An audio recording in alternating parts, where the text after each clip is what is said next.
जय हिंद दोस्तों, स्वागत है आप सभी का हमारे इस चैनल पे। दोस्तों, ज्ञान बिंदु जीएस एकेडमी का जो होमवर्क सीरीज चलाया जा रहा है ना, उसका डे आज 36 है, जो कि आज के दिन ही 26 मार्च को सर के द्वारा कवर करवाया गया है। तो इस टेस्ट को हम लोग इस वीडियो में कवर करेंगे। इससे पहले अगर आप मेरे चैनल पे नए हैं तो चैनल को सब्सक्राइब कर लीजिएगा और बेल आइकन को आप लोग प्रेस कर दीजिएगा, जिससे जब भी वीडियो अपलोड किया जाए तो सबसे पहले नोटिफिकेशन आपके पास जाए। और दोस्तों, अगर आपको ये वीडियो पसंद आता है ना, तो वीडियो को लाइक करना और चैनल को सब्सक्राइब करना बिल्कुल मत भूलिएगा। तो चलिए आज का टेस्ट हम लोग स्टार्ट करते हैं। यहाँ पे पहला क्वेश्चन है कि बिहार बजट 2025-26 कब और किसके द्वारा पेश किया गया। देखिए, यहाँ पे बिहार बजट की बात किया गया है, जो कि 2025-26 का भी हाल ही में पेश किया गया था 3 मार्च 2025 को सम्राट चौधरी के द्वारा, जो कि बिहार के ये वित्त मंत्री हैं। इनका नाम ध्यान रखिएगा। अगर हम लोग बजट की करते हैं तो यहाँ से दो आर्टिकल आपको ध्यान रखने हैं। आर्टिकल 112 जो कि केंद्र के संदर्भ में बजट का प्रावधान करती है, वहीं आर्टिकल 210 जो है ना, वो राज्य के संदर्भ में बजट का प्रावधान करती है। वैसे बजट शब्द का यूज तो संविधान में नहीं किया गया है, उसके जगह वार्षिक वित्तीय विवरण शब्द का यूज किया गया है, तो आप लोग इसे भी ध्यान रखिएगा। देखिए, बिहार बजट है ना, तो बिहार बजट सबसे पहले कब पेश किया गया था, ध्यान रखिएगा। अनुग्रह सिंह के द्वारा पेश किया गया था 1950 से 51 में पेश किया गया था। अगर आपसे बिहार ग्रीन बजट के बारे में पूछा जाएगा तो ध्यान रखिएगा 2020 में पेश किया गया था। वहीं पे बिहार में पहली बार बाल बजट का पेश किया गया था, तो ध्यान रखिएगा 2013 में पेश किया गया था। और भारत का पहला बजट का पेश किया गया था, तो ध्यान रखिएगा 1860 में पेश किया गया था जेम्स विल्सन के द्वारा। देखिए, 2025-26 का ये जो बिहार का बजट है ना, इस बजट का साइज भी आप ध्यान रखिएगा 3.17 लाख करोड़ इस बार बजट का आकार है। तो बजट से आपको इतने क्वेश्चंस ध्यान रखने हैं दोस्तों। नेक्स्ट क्वेश्चन है कि बिहार बजट 2025-26 में किसे प्राथमिकता दी गई। तो बिहार बजट 2025-26 में शिक्षा को प्राथमिकता दिया गया है और साथ ही साथ महिला सशक्तिकरण को भी प्राथमिकता दिया गया है। काफ़ी इंपॉर्टेंट है, तो इसे भी आप लोग ध्यान रखिएगा। नेक्स्ट क्वेश्चन है कि बिहार बजट 2025-26 में सर्वाधिक व्यय किस मद पे किया गया तथा कितनी राशि मुहैया कराया गया। देखिए, अभी हाल ही में जो 2025-26 का बिहार बजट पेश किया गया था ना, उसमें सबसे ज़्यादा खर्च किया गया है शिक्षा पे। यहाँ पे 60,964 करोड़ रुपए खर्च करने का यहाँ पे बातें किया गया है। वहीं पे स्वास्थ्य ध्यान रखिएगा, तो स्वास्थ्य पे 20,000 करोड़ रुपए खर्च किया जाएगा। और सरकार का जो सड़क मद है ना, यहाँ पे उस पर 17,000 करोड़ रुपए खर्च किया गया। तो आप लोग इसे भी ध्यान रखिएगा। काफ़ी इंपॉर्टेंट फैक्ट है ये सारे के सारे बजट से संबंधित। नेक्स्ट क्वेश्चन है कि 2025-26 में बिहार राज्य का पथ परिवहन निगम में महिलाओं के लिए कितना प्रतिशत आरक्षण का प्रावधान किया गया है। तो पथ जो परिवहन है ना, वहाँ पे महिलाओं के लिए कुछ आरक्षण दिया गया है बजट में, तो ध्यान रखिएगा 33% का आरक्षण इनको यहाँ पे दिया गया है। बात अगर हम लोग करते हैं कि बिहार की जो पंचायत है ना, वहाँ पे महिलाओं का आरक्षण कितना है, तो ध्यान रखिएगा 50% है। ठीक है। नेक्स्ट क्वेश्चन है कि बजट 2025-26 में स्वास्थ्य और चिकित्सा सुविधाओं के लिए बिहार के किस जिले में कैंसर अस्पताल खोला जाएगा। तो देखिए, कैंसर की जो बातें हैं ना, वो बजट केंद्रीय बजट 25-26 में भी इसका प्रावधान किया गया है। तो उसी को देखते हुए बिहार के बजट में भी इसके लिए एक हॉस्पिटल खोला जाएगा बेगूसराय में। तो काफ़ी इंपॉर्टेंट है, आप लोग ध्यान रखिएगा। नेक्स्ट क्वेश्चन है कि बजट 2025-26 में बिहार के किस जिले में महिला हाट खोले जाएंगे। तो ये महिलाओं के लिए महिला हाट खोला जाएगा पटना में, और यहीं पे डिजिटल जिम का भी खोलने का प्रावधान किया गया है। तो आप लोग उसे भी ध्यान रखिएगा। और दोस्तों, वीडियो पसंद आता है तो वीडियो को लाइक करना और चैनल को सब्सक्राइब करना बिल्कुल मत भूलिएगा, क्योंकि काफ़ी मेहनत लगती है वीडियो बनाने में। तो आप लोग प्लीज़ एक लाइक और एक सब्सक्राइब कर दीजिएगा। नेक्स्ट क्वेश्चन है कि वित्तीय वर्ष 2025-26 के तहत बिहार बजट में 7 निश्चय योजना के लिए कितने बजट का प्रावधान किया गया है। सबसे पहले तो आप ध्यान रखिए 7 निश्चय योजना, जो कि बिहार की इंपॉर्टेंट योजनाओं में से एक है। इसे शुरू किया गया था 2015 में। इसमें टोटल 7 लक्ष्य रखे गए हैं, और ये जो सातों मुख्य घटक है ना, इनके काफ़ी इंपॉर्टेंट है, तो आप लोग इसे ध्यान रखिएगा। देखिए, ये 2 चरण में चलाया गया है। पहला तो 2015 में शुरू किया गया था, तो 15 से लेकर 20 तक का चला, और दूसरा चरण इसका भी स्टार्ट हुआ है 7 निश्चय योजना 2.0, जो कि 2020 में स्टार्ट हुआ है, और 2020 से लेकर 2025 तक का यहाँ पे सेकेंड चरण का प्रावधान किया गया। योजना है ना, उसको बजट में पैसे प्रोवाइड किया गया है 5,976 करोड़ रुपए। तो आप लोग इसे ध्यान रखिएगा दोस्तों। नेक्स्ट क्वेश्चन है कि बिहार बजट 2025-26 की घोषणा के अनुसार राज्य सरकार द्वारा गरीब कन्याओं के विवाह के लिए किस स्तर पर कन्या विवाह मंडप का निर्माण किया जाएगा। तो देखिए, जो गरीब कन्याएं होंगी ना, उनके लिए ये कन्या विवाह मंडप का निर्माण किया जाएगा। तो ये प्रत्येक पंचायत के स्तर पे किया जाएगा, तो इसे ध्यान रखिएगा। नेक्स्ट क्वेश्चन है कि वित्तीय वर्ष 2024-25 की तुलना में 2025-26 के बजट में कुल कितनी वृद्धि किया गया है। देखिए 2024-25 का जो बजट था ना उसका साइज था 2.78 लाख करोड़। वहीं पे 2025-26 का जो बजट है इसका आकार कितना है तो 3.17 लाख करोड़ का है। तो इन दोनों में अंतर ध्यान रखिएगा, 38,169 करोड़ का अंतर इसमें है। तो ये इंपॉर्टेंट फैक्ट है, आप लोग इसे ध्यान रखिएगा। नेक्स्ट क्वेश्चन है कि बजट 2025-26 के तहत बिहार सरकार पटना में किस नई सुविधा की शुरुआत करने जा रही है। तो बजट में पटना में 2 चीज़ों की शुरुआत किया जाएगा। पहला तो डिजिटल जिम बनाया जाएगा और दूसरा महिला हाट का निर्माण किया जाएगा। नेक्स्ट क्वेश्चन है कि बजट 2025-26 के तहत बिहार सरकार किस बीमारी के उपचार के लिए एक सोसाइटी स्थापित करेगी। तो ये कैंसर की जो बीमारी होगा ना उनके उपचार के लिए ये बिहार सरकार के द्वारा एक सोसाइटी स्थापित किया जाएगा। और कैंसर अस्पताल कहाँ पे बनाया जा रहा है, ध्यान रखिएगा बेगूसराय में। और कैंसर के उपचार के लिए किसका यूज किया जाता है तो ध्यान रखिएगा कोबाल्ट-60 का इसका यूज किया जाता है इसमें कैंसर उपचार में। नेक्स्ट क्वेश्चन है कि बिहार बजट 2025-26 में बिहार सरकार ने SC/ST प्री मैट्रिक स्कॉलरशिप का में उन्होंने क्या बदलाव किया है। तो देखिए ये SC/ST जो प्री मैट्रिक स्कॉलरशिप है ना, ये जितने पैसे दिए जाते थे ना उसको यहाँ पे दुगना कर दिया है, तो इसे ध्यान रखिएगा। नेक्स्ट क्वेश्चन है कि बिहार सरकार ने 2025-26 में किस नई परिवहन सेवा की शुरुआत करने की घोषणा की है। तो ये नया परिवहन सेवा शुरू किया जा रहा है पिंक बस, ठीक है, और ये महिलाओं के लिए किया जा रहा है। काफ़ी इंपॉर्टेंट है दोस्तों, आप लोग इसे ध्यान रखिएगा। नेक्स्ट क्वेश्चन है कि बिहार सरकार ने बजट 2025-26 में किस एक हवाई अड्डे को 3 माह में शुरू करने की घोषणा की है। तो बिहार बजट 2025-26 में कहा गया कि हम पूर्णिया एयरपोर्ट को 3 महीना में ही इसका कार्य हम शुरू कर देंगे, तो इसे ध्यान रखिएगा।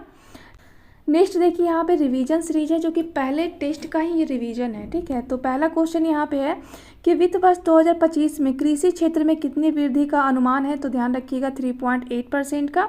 दूसरा है कि 2026 में वास्तविक GDP का अनुमान कितना है। तो वास्तविक GDP 2026 का 6.8% है, उसे भी ध्यान रखिए। नेक्स्ट है कि दूरसंचार और सेवाओं में भारत का स्थान कितने नंबर का है, ये निर्यात में, तो भारत इसमें दूसरे स्थान पे है। नेक्स्ट है कि अंतरिक्ष विजन 2047 में इसरो के 2 मिशन कौन कौन से हैं। तो अंतरिक्ष मिशन जो 2047 है ना उसमें इसरो के 2 महत्वपूर्ण मिशन है, पहला तो गगनयान मिशन और दूसरा चंद्रयान मिशन। तो ये पिछले टेस्ट में मैंने अच्छे तरीके से आपको कवर करवा दिया है दोस्तों, तो अगर आप लोग वो वीडियो नहीं देखे हैं ना तो आप लोग वो वीडियो भी देख लीजिएगा। नेक्स्ट क्वेश्चन है कि 2025 में खाद्य दृष्टि से किस योजना में मौलिक बदलाव किया गया है। तो ध्यान रखिएगा प्रधानमंत्री गरीब कल्याण योजना में अभी हाल ही में कुछ चेंज किए गए हैं, तो इसे ध्यान रखिएगा। नेक्स्ट क्वेश्चन है कि जल जीवन मिशन के तहत कितने परिवारों को नल जल आपूर्ति सेवाएं मिल रही है। तो ध्यान रखिएगा 12 करोड़ परिवारों को यहाँ पे ये सेवाएं प्रोवाइड की गई। देखिए सारे रिवीजन टेस्ट जो है ना वो मैंने आपको अच्छी तरीके से कवर किया है, तो पिछला वीडियो आप लोग ज़रूर देख लीजिएगा। नेक्स्ट क्वेश्चन है कि किस राज्य में, यहाँ पे देखिए किसी राज्य में विधान परिषद की स्थापना और समाप्ति का प्रावधान किस अनुच्छेद में किया गया है।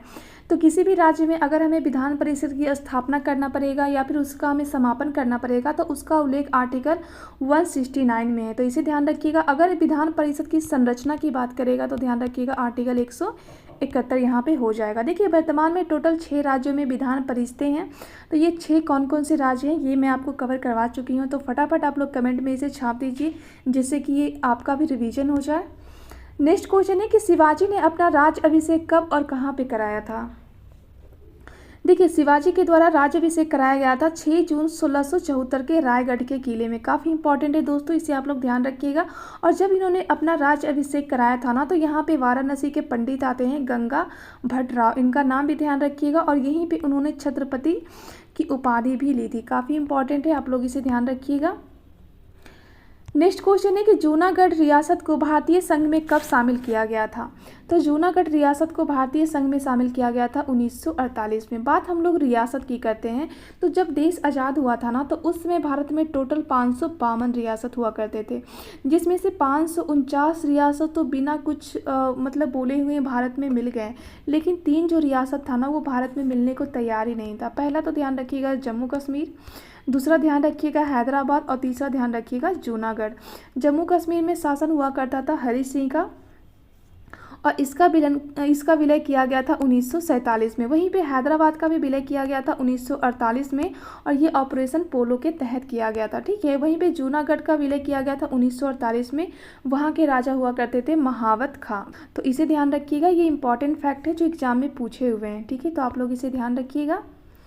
नेक्स्ट क्वेश्चन है कि विषुव की घटना एक वर्ष में कितनी बार होती है। देखिए, विषुव की घटना एक वर्ष में 2 बार होती है। पहला तो वसंत विषुव होता है जो कि 21 मार्च को होता है, और दूसरा शरद विषुव होता है जो कि 23 सितंबर को होता है।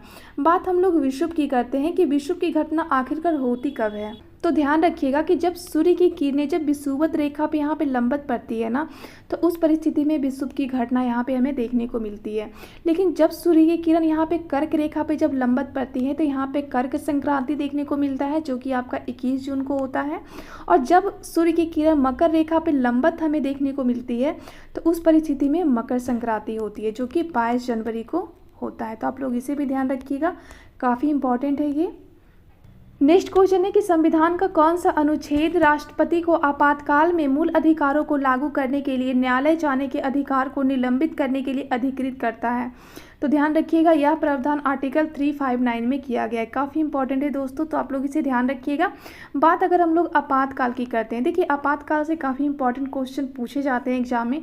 सबसे पहले तो ध्यान रखिएगा कि भाग 18 में आपातकाल का प्रावधान किया गया है, और यहाँ पे टोटल 3 प्रकार के आपातकाल का प्रावधान है। पहला तो हो जाएगा आपका राष्ट्रीय आपात जो कि आर्टिकल 352 के द्वारा लगता है, और जब युद्ध की परिस्थिति हो, जब बाह्य आक्रमण हो और जब सशस्त्र विद्रोह हो तो उसी परिस्थिति में राष्ट्रीय आपातकाल लगाने का प्रावधान है। दूसरा ध्यान रखिएगा आर्टिकल 356 के द्वारा राष्ट्रपति शासन जो कि राज्यों में लगाया जाता है। देखिए, जब राज्य में संवैधानिक तंत्र जब विफल हो जाते हैं तो उस परिस्थिति में यहाँ पे राष्ट्रपति शासन लगाया जाता है। तीसरा आपका वित्तीय शासन होता है जो कि आर्टिकल 360 के द्वारा लगाया जाता है। जब भी भारत में वित्तीय स्थिरता या फिर साख का जब खतरा होगा पैदा तो उस परिस्थिति में वित्तीय आपातकाल लगाया जाएगा। लेकिन भारत में अभी तक आज तक भी वित्तीय आपातकाल नहीं लगा है, तो आप लोग इसे भी ध्यान रखिएगा। आपातकाल से ध्यान रखिएगा कि इसका प्रावधान भारतीय संविधान के अधिनियम 1935 से लिया गया है। काफ़ी इंपॉर्टेंट है दोस्तों, तो आप लोग इसे ध्यान रखिएगा। सारे क्वेश्चन एग्जाम में पूछे हुए हैं। ठीक है, नेक्स्ट क्वेश्चन है कि भारतीय संविधान में 6ठी अनुसूची के तहत पूर्वोत्तर के कितने राज्य में स्वायत्त जिले परिषद की स्थापना की गई है। तो यहाँ पे 6ठी अनुसूची पूछा गया है, तो 6ठी अनुसूची में कितने राज्य हैं ध्यान रखिएगा। ATM ध्यान रखिएगा, ATM 2। ठीक है, A से आपका असम हो जाएगा, T से आपका त्रिपुरा हो जाएगा, एक M से मेघालय, और एक 2 वाला जो M है ना उससे आप मिजोरम ध्यान रखिएगा। और यहाँ पे जनजातीय क्षेत्र का जो प्रशासन होता है ना उससे संबंधित प्रावधान यहाँ पे किया गया है। ठीक है, काफ़ी इंपॉर्टेंट है, उसे भी ध्यान रखिएगा। नेक्स्ट क्वेश्चन है कि संविधान के 8वीं अनुसूची में मूल रूप से कितनी भाषाएं वर्णित है।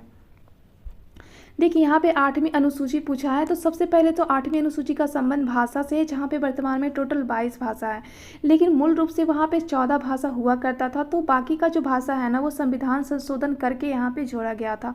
पहला संविधान संशोधन किया गया था 21वां संविधान संशोधन 1967 में, जिसमें सिंधी भाषा को जोड़ा गया था। ठीक है, दूसरा संविधान 71 में किया गया था 1992 में, जिसमें 3 भाषा को जोड़ा गया था। यहाँ से ध्यान रखिएगा नमक। ठीक है, तो नमक से ना से हो जाएगा आपका नेपाली, माँ से मणिपुरी और क से कोंकणी हो जाएगा। तीसरा संविधान संशोधन किया गया था 92वें संविधान संशोधन 2003 में, जिसमें टोटल 4 भाषा को जोड़ा गया था, बोडो, डोंगरी, मैथिली और संथाली। काफ़ी इंपॉर्टेंट है दोस्तों, इसे आप लोग रट जाइएगा।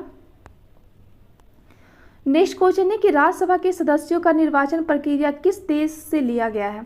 देखिए, राज्यसभा में जो निर्वाचन की प्रक्रिया होती है ना उसका प्रावधान दक्षिण अफ्रीका से लिया गया है। काफ़ी इंपॉर्टेंट है, उसे ध्यान रखिएगा। अगर आपसे क्वेश्चन पूछा जाएगा कि राज्यसभा में जो 12 सदस्यों का मनोनयन किया जाता है टोटल 4 क्षेत्र में, कला के क्षेत्र में, साहित्य के क्षेत्र में, विज्ञान के क्षेत्र में और समाज सेवा के क्षेत्र में, राष्ट्रपति के द्वारा किया जाता है आर्टिकल 80 के C के तहत। तो ये प्रावधान किस देश से लिया गया है, तो इसे ध्यान रखिएगा, ये लिया गया है आयरलैंड से। ठीक है, काफ़ी इंपॉर्टेंट है, इसे आप लोग ध्यान रखिएगा। नेक्स्ट क्वेश्चन है कि क्लाइफेल्टर सिंड्रोम में केंद्रक में क्रोमोसोम की संख्या कितनी होती है। तो इस परिस्थिति में जो क्रोमोसोम होता है ना वो 46 से बढ़ के 47 हो जाती है, तो आप लोग इसे ध्यान रखिएगा। नेक्स्ट क्वेश्चन है कि राज्य मानवाधिकार के आयोग के अध्यक्ष और अन्य सदस्यों का कार्यकाल कितने साल का होता है। तो देखिए, राज्य मानवाधिकार के जो आयोग होते हैं ना उनमें एक अध्यक्ष होते हैं, बाकी सदस्य होते हैं। तो इनका जो टाइम पीरियड होता है ना या तो 3 साल तक का होता है या फिर वो 70 साल के हो जाते हैं, वो होता है। तो आप लोग इसे ध्यान रखिएगा। बात अगर हम लोग मानवाधिकार की करते हैं तो इसे ध्यान रखिएगा कि इसकी चर्चा सबसे पहले किया गया था 1946 यूएसए में। और मानवाधिकार को सार्वभौमिक रूप से घोषित कब किया गया था, तो देखिएगा 10 दिसंबर 1948 को इसको घोषित किया गया था। इसीलिए प्रत्येक साल 10 दिसंबर को अंतर्राष्ट्रीय मानवाधिकार दिवस के रूप में मनाया जाता है। तो इस फैक्ट को आप लोग ध्यान रखिएगा, काफ़ी इंपॉर्टेंट है ये। नेक्स्ट क्वेश्चन है कि संत शेख सलीम चिश्ती किस मुगल शासक के समकालीन थे। देखिए यहाँ पे क्वेश्चन पूछा जा रहा है आपसे कि शेख सलीम जो चिश्ती थे वो किस मुगल शासक के समकालीन थे, तो ध्यान रखिएगा अकबर के समकालीन थे। इनका मकबरा ध्यान रखिएगा, काफ़ी बार एग्जाम में पूछा गया है, तो इनका मकबरा फतेहपुर सीकरी में अवस्थित है। ठीक है। नेक्स्ट क्वेश्चन है कि मूल्यवर्धित कर जिसे हम लोग वैट कहते हैं, तो उसका सर्वप्रथम किस राज्य में इसे शुरू किया गया था, तो ध्यान रखिएगा कि वैट को सबसे पहले शुरू किया गया था हरियाणा में। यह एक प्रकार का अप्रत्यक्ष कर है। देखिए बाद में इसी वैट के साथ जो है ना वो सेल्स टैक्स को मिला दिया गया और बाद में इसे जीएसटी के रूप में अभी वर्तमान में ये चल रहा है। तो इसे ध्यान रखिएगा। आप लोग कमेंट में बताइएगा कि जीएसटी किस संविधान संशोधन के द्वारा आया है और इसको कब लागू किया गया है। काफ़ी इंपॉर्टेंट है, कई बार एग्जाम में पूछा गया है। तो आप लोग कमेंट जरूर किया कीजिएगा जिससे कि आपका ही रिवीजन हो जाए। ठीक है। नेक्स्ट क्वेश्चन है कि मैग्ना कार्टा किस भाषा का शब्द है और इसका प्रयोग सर्वप्रथम कब और कहाँ पे किया गया था, तो ध्यान रखिएगा मैग्ना कार्टा जो है ना वो फ्रांसीसी भाषा का शब्द है और इसे सबसे पहले 1215 में ब्रिटेन में इसका यूज किया गया था। और ये यूज किया गया था किसानों के अधिकार पत्र के लेके। वहाँ के एक राजा हुआ करते थे जिनका नाम जॉन मेयर था, तो उनके द्वारा किसानों को कुछ अधिकार दिए गए थे, तो उसको एक दस्तावेज में उसको लिख दिया गया था। तो इसीलिए उसी टाइम से जो है ना उस अधिकार को मैग्ना कार्टा के रूप में जाना जाता है। तो जो भी अधिकार होते हैं जो कि दस्तावेज में लिखे जाते हैं उसको हम लोग मैग्ना कार्टा कहते हैं। तो इससे आप लोग ध्यान रखिएगा। नेक्स्ट क्वेश्चन है कि भू राजस्व व्यवस्था जमींदारी, रैयतवारी और महालवारी व्यवस्था को क्रमशः भारत के कितने प्रतिशत भागों पे लागू किया गया था। ध्यान रखिएगा कि भारतीय इतिहास में जो ईस्ट इंडिया कंपनी थी ना उन्होंने अर्थव्यवस्था के क्षेत्र में 3 प्रकार की नीति लाई थी। पहला था जमींदारी, दूसरा रैयतवारी और तीसरा महालवारी। ठीक है। जमींदारी जो था ना वो जमींदारों के साथ किया गया था, वहीं पर रैयतवारी किसानों के साथ किया गया था और महालवारी जो था वो गाँव के जो महाल जिसे मुखिया कहते हो ना तो उसके साथ महालवारी व्यवस्था किया गया था। तो जमींदारी व्यवस्था जो था ना इसमें 19% भूमि पे इसे किया गया था बंगाल, बिहार, उड़ीसा वाले एरिया में और 1793 में कॉर्नवालिस के द्वारा इसे शुरू किया गया था। वहीं पे रैयतवारी जो था ना वो टोटल एरिया का 51% भूमि पे किया गया था और ये 1820 में शुरू किया गया था थॉमस मुनरो के द्वारा और ये मद्रास, बम्बई और असम वाले क्षेत्रों में किया गया था। तीसरा महलवारी ध्यान रखिएगा जो कि 30% क्षेत्रों में किया गया था और इसे शुरू किया गया था 1822 में होल्ट मैकेंजी के द्वारा और इसका क्षेत्र भी ध्यान रखिएगा पश्चिमी प्रांत, उत्तर प्रदेश, मध्य प्रांत या आगरा और या फिर पंजाब। तो ये सारे एरिया में जो है ना वो महलवारी व्यवस्था शुरू किया गया था। तो यहाँ से क्वेश्चन एग्जाम में पूछे जाते हैं दोस्तों, तो आप लोग उसे रट लीजिएगा। नेक्स्ट क्वेश्चन है कि पश्चिम बंगाल में होने वाली मानसून वर्षा को क्या कहा जाता है। देखिए पश्चिम बंगाल में होने वाली जो मानसून वर्षा होती है ना उसको हम लोग काल वैसाखी कहते हैं। यहाँ से ध्यान रखिएगा दोस्तों कि ग्रीष्म काल में क्या होता है ना कि जो असम है और जो यहाँ पे पश्चिम बंगाल है ना तो यहाँ पे आर्द्र हवाएं काफ़ी तीव्र रूप से चलती हैं जिससे यहाँ पे गरज के साथ वर्षा होती है। तो इसी वर्षा को पश्चिम बंगाल में काल वैसाखी के रूप से जाना जाता है और इसी वर्षा को पूर्वोत्तर भारत में नार्वेस्टर के रूप में जाना जाता है और इसी वर्षा को जो है ना वो केरल में आम्र वर्षा के रूप में जाना जाता है और चेरी ब्लम्स जिसे आप लोग कॉफ़ी वर्षा भी कहते हो तो इसी वर्षा को कर्नाटका में कॉफ़ी वर्षा के रूप में जाना जाता है। तो ये काफ़ी इंपॉर्टेंट है और काफ़ी बार एग्जाम में पूछा गया है, तो आप लोग इसे भी याद रखिएगा। नेक्स्ट क्वेश्चन है कि भारत के राष्ट्रपति के चुनाव में हुए विवाद का निपटारा कौन करता है। देखिए भारत के राष्ट्रपति के चुनाव में कोई विवाद हो या फिर उपराष्ट्रपति के चुनाव में कोई विवाद हो तो उसका निपटारा सुप्रीम कोर्ट करते हैं आर्टिकल 71 के द्वारा और इनका जो निर्णय होता है ना वो अंतिम होता है।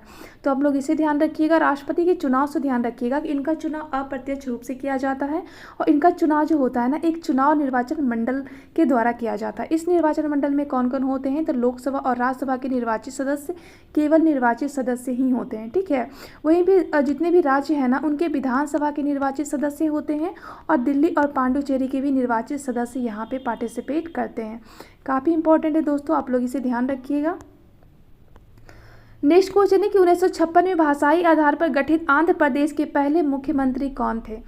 तो यहाँ पे पहले मुख्यमंत्री बनते हैं नीलम संजीव रेड्डी। तो इसे ध्यान रखिएगा और नीलम संजीव रेड्डी से ध्यान रखिएगा कि भारत के ये पहले एकमात्र राष्ट्रपति हैं जो कि निर्विरोध रूप से चुने गए थे। काफ़ी इंपॉर्टेंट है दोस्तों, आप लोग इसे ध्यान रखिएगा। नेक्स्ट क्वेश्चन है कि पूर्वी एशिया में अफीम उत्पादन के लिए प्रसिद्ध क्षेत्र जिसे हम गोल्डन ट्रायंगल, जिसको स्वर्णिम त्रिभुज भी कहते हैं, उनमें से कौन कौन से देश उनमें शामिल है। ध्यान रखिएगा, उसमें लाओस, थाईलैंड और म्यांमार है। काफ़ी बार एग्जाम में पूछा गया है, तो आप लोग इस क्वेश्चन को तो रट ही लीजिएगा। नेक्स्ट क्वेश्चन है कि दिल्ली सल्तनत के किस शासक के द्वारा मूल्य नियंत्रण योजना को लागू किया गया था। ये काफ़ी इंपॉर्टेंट क्वेश्चन है और ये भी काफ़ी बार एग्जाम में रिपीट हुआ है, तो इसे ध्यान रखिएगा, अलाउद्दीन खिलजी के द्वारा। अलाउद्दीन खिलजी से ध्यान रखिएगा कि इन्होंने सबसे पहले नियमित सेनाओं का भर्ती उन्होंने शुरू किया था। सेना के लिए उन्होंने जो है नकदी वेतन शुरू की थी। इन्होंने घोड़े दागने की प्रथा को इन्होंने शुरू किया था, जिससे युद्ध में पता चले कि ये वाला घोड़ा जो है ना वो मेरा है, तो उसे ध्यान रखिएगा। और सैनिकों की हुलिया लिखने की जो प्रथा है ना वो इनके द्वारा ही शुरू किया गया था, तो इसे भी ध्यान रखिएगा।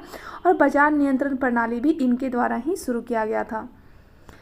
नेक्स्ट क्वेश्चन है कि अध्ययन की सुगमता के आधार पर कोशिका को कितने भागों में बांटा जाता है। ध्यान रखिएगा, कोशिका को 3 भागों में बांटा जाता है। एक तो आपका केंद्रक हो जाएगा, ठीक है, दूसरा आपका कोशिका झिल्ली हो जाएगा, और तीसरा आपका कोशिका द्रव, जिससे हम लोग साइटोप्लाज्म भी कहते हैं।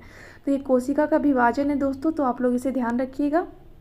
नेक्स्ट क्वेश्चन है कि आज़ाद हिंद फौज की प्रथम डिवीजन का गठन कब और किसके द्वारा किया गया था। तो ध्यान रखिएगा, आज़ाद हिंद फौज का प्रथम डिवीजन जो था ना उसका गठन 1 सितंबर 1942 को किया गया था कैप्टन मोहन सिंह के द्वारा।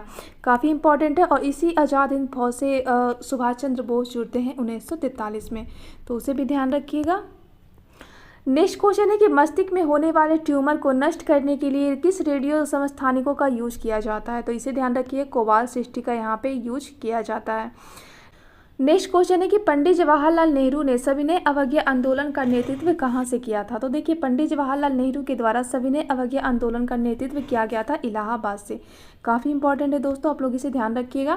बात अगर हम लोग सविनय अवज्ञा आंदोलन की करते हैं तो इसकी शुरुआत किया गया था 1930 में, और ये भारत का पहला ऐसा आंदोलन था जिसमें महिलाओं ने सबसे ज़्यादा भागीदारी निभाई थी, तो आप लोग इसे भी ध्यान रखिएगा। इसे देखिए, एक समझौता होता है जो कि गांधी इरविन समझौता होता है 5 मार्च 1931 को, तो इसके तहत इस सविनय अवज्ञा आंदोलन को समाप्त कर दिया जाता है। उसके बाद फिर महात्मा गांधी चले जाते हैं गोलमेज सम्मेलन के लिए ब्रिटेन, उसके बाद वहाँ से वो लौट के इसे पुनः ये शुरू करते हैं 1932 में, इसे ध्यान रखिएगा। और ये पूर्णतः कब समाप्त कर दिया जाता है, तो 1934 में, ठीक है, तो आप इसे भी ध्यान रखिएगा।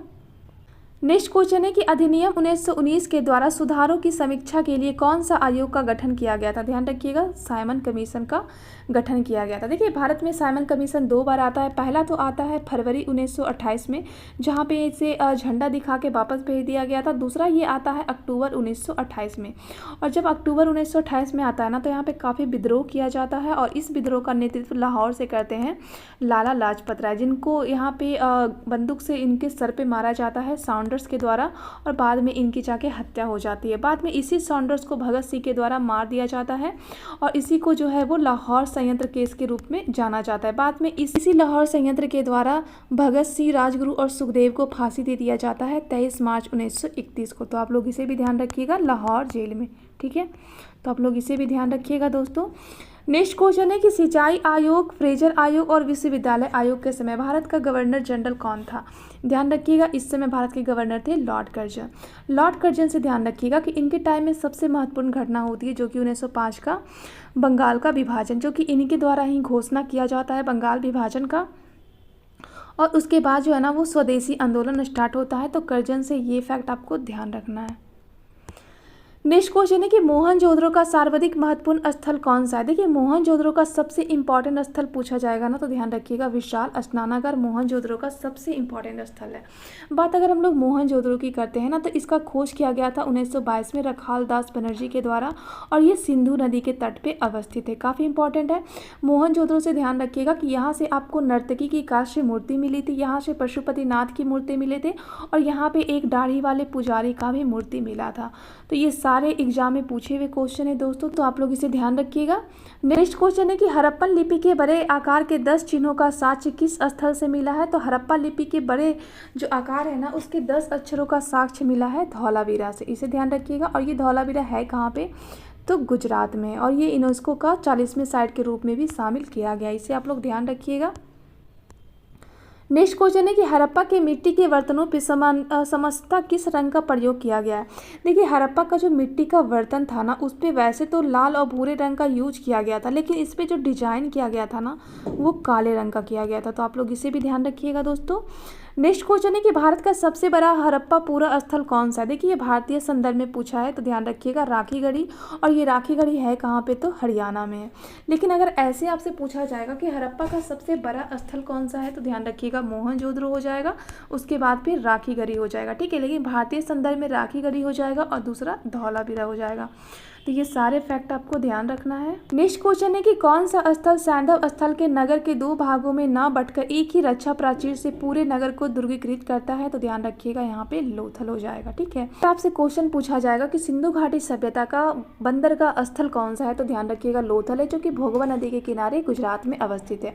अगर आपसे क्वेश्चन पूछा जाएगा कि धान की भूसी या फारस की मोहरी या फिर ईरान से व्यापार ये सब करने का साक्ष्य कहाँ से मिलता है, तो ये लोथल से ही मिलता है। ठीक है, और अग्निवेदिकाएं जो है ना, वो लोथल और कालीबंगा से मिलती है। तो आप लोग इसे भी ध्यान रखिएगा।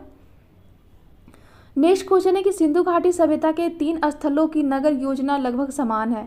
देखिए यहाँ पे सिंधु घाटी सभ्यता के 3 ऐसे नगर पूछा गया है जिनकी जो नगर योजना है ना, वो लगभग इक्वली है, मतलब समान है। ठीक है, वहाँ पे समानताएं ज़्यादा हमें देखने को मिलती है। अगर भारतीय संदर्भ में पूछा जाएगा तो ये तीनों स्थल ध्यान रखिएगा, कालीबंगा, लोथल और राखीगढ़ी।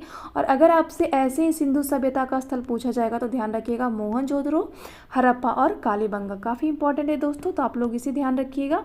नेक्स्ट क्वेश्चन है कि सिंधु सभ्यता एकमात्र स्थल जहां से वर्गाकार ईंटें मिली हैं।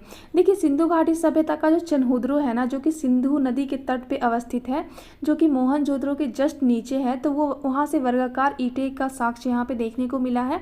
यहीं से क्वेश्चन पूछा जाएगा कि बिल्ली का पीछा हुआ करते हुए कुत्ता का साक्ष्य कहाँ पे मिला है, तो ध्यान रखिएगा चन्हुद्रो से मिला है। और ध्यान रखिएगा कि यहाँ पे सौंदर्य का सामान मिला है, जैसे कि आईना हो गया, लिपस्टिक हो गया।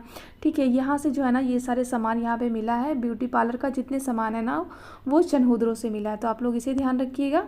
नेक्स्ट क्वेश्चन है कि सिंधु सभ्यता के स्थलों को खोज निकालने में जिन 2 भारतीयों का नाम जुड़ा है वे कौन थे। तो सिंधु घाटी सभ्यता को खोजने के लिए सबसे पहले तो दयाराम साहनी ने प्रयास किया था और उन्होंने खोजा भी था 1921 में, जिन्होंने हड़प्पा की खोज की थी। और अखाल दास बनर्जी के द्वारा 1922 में खोजा गया था मोहनजोदड़ो को। तो आप लोग इसे ध्यान रखिएगा, काफ़ी इंपॉर्टेंट है ये। नेक्स्ट क्वेश्चन है कि सैंधव सभ्यता की उचित प्रणाली को विकसित करने वाली सर्वप्रथम प्राचीन सभ्यता कौन सी है, तो इसे ध्यान रखिएगा, ये सुमेरियन की सभ्यता हो जाएगी। ठीक है, नेक्स्ट है कि लेखन कला की उचित प्रणाली को विकसित करने वाली सर्वप्रथम प्राचीन सभ्यता कौन सी है, मतलब सर्वप्रथम ऐसी कौन सी सभ्यता है जहाँ पे लेखन सामग्री हमें देखने को मिलती है, तो ध्यान रखिएगा वो सुमेरियन की सभ्यता हो जाएगी। और सुमेरियन की सभ्यता जो है ना, वो चीन की सभ्यता है, तो इसे भी ध्यान रखिएगा। नेक्स्ट है कि भारतीय संविधान के निम्नलिखित में से कौन सा अनुच्छेद पंचायतों की संरचना के बारे में बताता है, तो पंचायतों की संरचना के बारे में बताता है आर्टिकल 243 के सी के तहत। काफ़ी इंपॉर्टेंट है, तो आप लोग इसे ध्यान रखिएगा। नेक्स्ट क्वेश्चन है कि 73वां और 74वें संविधान संशोधन के अनुसार भारत में कितने स्तरीय प्रणाली है, तो ध्यान रखिएगा यहाँ पे त्रिस्तरीय प्रणाली। बात अगर हम लोग 73वां संविधान संशोधन की करते हैं तो इसे ध्यान रखिएगा, इसका संबंध पंचायत से है, वहीं पे 74वां संविधान संशोधन का संबंध नगर पालिका से है। तो काफ़ी इंपॉर्टेंट है दोस्तों, तो आप लोग इसे भी ध्यान रखिएगा। नेक्स्ट क्वेश्चन है कि 20 अक्टूबर 1959 को राजस्थान के नागौर में पंचायती राज को औपचारिक रूप से उद्घाटन किसने किया था, तो ध्यान रखिएगा ये नेहरू जी के द्वारा किया गया था। नेक्स्ट क्वेश्चन है कि संवैधानिक अनुच्छेदों में कौन सा अनुच्छेद पंचायत के बारे में 73वें संशोधन के द्वारा जोड़ा गया था, तो ध्यान रखिएगा 73वां संविधान संशोधन का संबंध पंचायत से है। और जब ये संशोधन किया गया था तो एक नया भाग जुड़ा था जिसका नाम है भाग 9, और इसमें आर्टिकल 243 के ए से लेके आर्टिकल 243 के ओ तक के प्रावधान को जोड़े गए थे। साथ ही साथ इसमें 29 विषय भी जोड़े गए थे, तो इसे भी आप लोग ध्यान रखिएगा, काफ़ी इम्पॉर्टेंट है ये। नेक्स्ट क्वेश्चन है कि पंचायती राज को संवैधानिक स्थिति प्रदान करने की स्तुति किस कमेटी के द्वारा किया गया था, तो किस कमेटी ने कहा था कि पंचायती राज को संवैधानिक स्थिति प्रदान किया जाए, तो ध्यान रखिएगा LM सिंघवी समिति, जो कि 1986 में बनी थी, तो इनके द्वारा ही कहा गया था। नेक्स्ट क्वेश्चन है कि प्रधानमंत्री उज्ज्वला योजना को आधिकारिक तौर पे कब और कहां से लॉन्च किया गया था। तो ध्यान रखिएगा मई 2026 में बलिया से इसको लॉन्च किया गया था। ठीक है। नेक्स्ट है कि बलवंत राय मेहता समिति को राष्ट्रीय विकास परिषद द्वारा कब स्वीकार किया गया था। तो ध्यान रखिएगा 1958 में इसको स्वीकार किया गया था। बात अगर हम लोग बलवंत राय मेहता समिति की करते हैं तो ध्यान रखिएगा इसकी स्थापना होती है 1957 में, इसको स्वीकार किया गया था 1958 में और इसने रिपोर्ट दिया था 1959 में। तो इसे ध्यान रखिएगा, काफ़ी इंपॉर्टेंट है ये। नेक्स्ट क्वेश्चन है कि संविधान का कौन सा भाग पंचायतों के अनुसूचित क्षेत्रों के प्रावधानों का विस्तार करने में सक्षम है। तो ध्यान रखिएगा भाग 9 में पंचायत का प्रावधान किया गया है। तो इनका 73वां संविधान संशोधन किया गया था जिसमें भाग 9 को जोड़ा गया है और इसमें आर्टिकल 243 के ए से लेके ओ तक का प्रावधान है। इसमें टोटल 29 विषय का भी प्रावधान किया गया है। अगर आपसे भाग 9 का क पूछा जाएगा तो ध्यान रखिएगा नगर पालिका का उल्लेख है और भाग 9 के ख में आपका सहकारी समितियों का उल्लेख है। तो ये काफ़ी इंपॉर्टेंट है दोस्तों, तो आप लोग इसे ध्यान रखिएगा। नेक्स्ट, लोकतंत्र और विकास की पंचायती राज संस्थाओं के पुनरुद्धार पर निम्नलिखित में से कौन सी समिति नियुक्त की गई थी। तो ध्यान रखिएगा ये अशोक मेहता समिति नियुक्त किया गया था 1977 में और इस समिति के द्वारा द्विस्तरीय सुझाव दिया गया था। तो आप लोग इसे भी ध्यान रखिएगा। क्वेश्चन है कि किस विधेयक के तहत पहली बार पंचायती सदस्यों को संवैधानिक बनाने का प्रयास किया गया लेकिन यह राज्यसभा में पारित ना हो सका। देखिए 1989 में 64वां संविधान संशोधन विधेयक पेश किया जाता है तो ये लोकसभा में तो पेश हो जाता है बट ये राज्यसभा में पेश नहीं हो पाता है और इसी विधेयक में सबसे पहले बार ये प्रावधान किया गया था कि हम लोग पंचायतों को संवैधानिक दर्जा देंगे। ठीक है, तो आप लोग उसे ध्यान रखिएगा। नेक्स्ट क्वेश्चन है कि 74वां संविधान संशोधन अधिनियम ने किस भाग को जोड़कर नगर पालिकाओं को संवैधानिक मान्यता दिया है। तो ध्यान रखिएगा यहाँ पे भाग 9 के क को जोड़ा गया था और यहाँ पे नगर पालिकाओं का प्रावधान किया गया है, तो इसे ध्यान रखिएगा। नेक्स्ट क्वेश्चन है कि किस अधिनियम के द्वारा स्थानीय सरकार के विषय को प्रांतों के अधिकार क्षेत्र में स्थानांतरित कर दिया गया था। तो ध्यान रखिएगा ये 1919 के अधिनियम के तहत किया गया था। यहाँ पे ये प्रावधान किया गया था कि प्रांतों को अब स्थानीय नियम बनाने के लिए भी अधिकार दिया जाएगा। तो आप लोग इसे ध्यान रखिएगा। नेक्स्ट क्वेश्चन है कि भारत में आधुनिक पंचायती राज का पिता किसे कहा जाता है। तो ध्यान रखिएगा राजीव गांधी जी को कहा जाता है। नेक्स्ट क्वेश्चन है कि पंचायतों को वित्त प्रदान करने के लिए राज्य बिल आयोग की स्थापना किस अनुच्छेद के तहत किया गया। तो ध्यान रखिएगा आर्टिकल 243 के आई के द्वारा किया गया। नेक्स्ट क्वेश्चन है कि भारत में स्थानीय स्वशासन को कब और किसके द्वारा लाया गया था। तो ध्यान रखिएगा 1882 में लॉर्ड रिपन के द्वारा लाया गया था। इसी भारत में स्थानीय स्वशासन का पिता भी कहा जाता है। तो आप लोग उसे भी ध्यान रखिएगा दोस्तों। नेक्स्ट क्वेश्चन है कि निम्नलिखित में से कौन सी महासागरीय जलधारा यूरोप का गर्म कंबल के रूप से जाना जाता है। तो ध्यान रखिएगा गल्फ स्ट्रीम जलधारा और ये अटलांटिक महासागर में है। तो आप लोग इसे भी ध्यान रखिएगा। नेक्स्ट क्वेश्चन है कि वह कौन सी सबसे बड़ी जलधारा है जिससे उसके काले पानी होने के कारण इसे काली धारा के रूप में जाना जाता है। तो ध्यान रखिएगा क्यूरोसियो जलधारा जो कि जापान के पास की जलधारा है। ठीक है, और ये प्रशांत महासागर में है और यह एक प्रकार की गर्म जलधारा है। तो इसे भी आपको ध्यान रखना है दोस्तों। नेक्स्ट क्वेश्चन है कि निम्नलिखित में से किस जलधारा को हम्बोल्ट की जलधारा के नाम से जाना जाता है। ध्यान रखिएगा पेरू जलधारा को। नेक्स्ट क्वेश्चन है कि लेब्राडोर की जलधारा और गल्फ स्ट्रीम की जो गर्म जलधारा है ना वो एक दूसरे से कहाँ पे मिलती हैं। तो ध्यान रखिएगा ये ग्रैंड बैंक में मिलती है और ये है कहाँ पे, तो अटलांटिक महासागर में है और इसी कारण यहाँ पे जो है ना मत्स्य का जो पालन है ना, मत्स्य का उत्पादन यहाँ पे बड़े मात्रा में होता है। तो आप लोग इसे ध्यान रखिएगा। नेक्स्ट देखिए यहाँ पे सूची 1 को 2 से मिलान करने का है।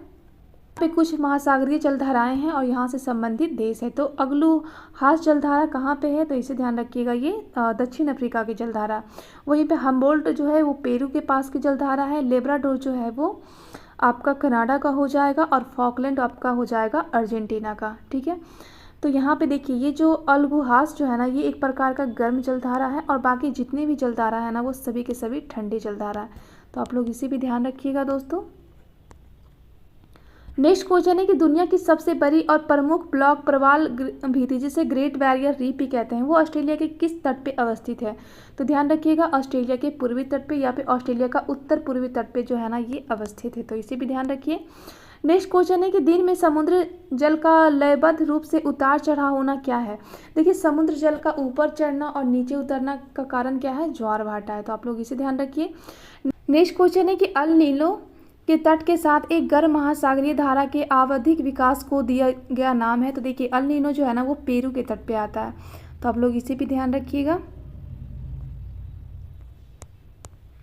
नेक्स्ट क्वेश्चन है कि महासागरीय धाराओं के संदर्भ में निम्नलिखित में से कौन से कथन जो है यहाँ पे सही कथन पूछा गया है। पहला कथन है कि लेब्राडोर महासागरीय जलधाराएं गर्म जलधाराएं, बिल्कुल गलत है क्योंकि यह एक प्रकार की ठंडी जलधारा है। दूसरा है कि जिन क्षेत्रों में गर्म और ठंडी जलधाराएं मिलती हैं वे मछली पकड़ने के सर्वोत्तम क्षेत्र के रूप में प्रदान होते हैं, तो ये तो बिल्कुल सही है। तीसरा है कि ठंडी जलधाराएं ध्रुवों की ओर चलती हैं, ये गलत है। और गर्म जलधाराएं भूमध्य रेखा की ओर चलती हैं, देखिए गलत है। देखिए ये आपका पृथ्वी हो जाएगा, ये आपका इक्वेटर है। तो यहाँ से जो जलधाराएं होती है ना, जो इक्वेटर से जलधाराएं जो ऊपर की ओर जाती है ना, वो एक प्रकार की गर्म जलधाराएं होती हैं, क्योंकि यहाँ पे गर्मी होता है ना, तो ये ऊपर जाती हैं तो ये एक प्रकार की गर्म जलधाराएं होती है। और ध्रुवों से जो इक्वेटर की तरफ आती है ना, वो ठंडी जलधाराएं होती है। तो आप लोग इसे ध्यान रखिएगा। तो इसका राइट आंसर आपका हो जाएगा ओनली 2 हो जाएगा, ठीक है। नेक्स्ट क्वेश्चन है कि निम्नलिखित में से कौन से प्रशांत महासागर की एक गर्म जलधाराएं हैं, तो इसका राइट आंसर हो जाएगा कुरोशियो करंट, जो कि जापान के पास आती हैं। यह एक प्रकार का गर्म जलधाराएं हैं जो कि प्रशांत महासागर में अवस्थित है। दोस्तों यहाँ पे मैंने आपका 75 क्वेश्चन कवर करवा दिया है। तो ये वीडियो आपको कैसा लगा कमेंट में ज़रूर बताइएगा। इसके जितने भी होमवर्क और PDF है ना, मेरे टेलीग्राम पे आपको मिल जाएगा, तो जाके आप लोग उसे ज्वाइन कर लीजिएगा। और ये वीडियो आपको कैसा लगा कमेंट में बताइएगा, और लाइक और सब्सक्राइब करना बिल्कुल मत भूलिएगा। तो चलिए हम लोग मिलते हैं नेक्स्ट वीडियो में।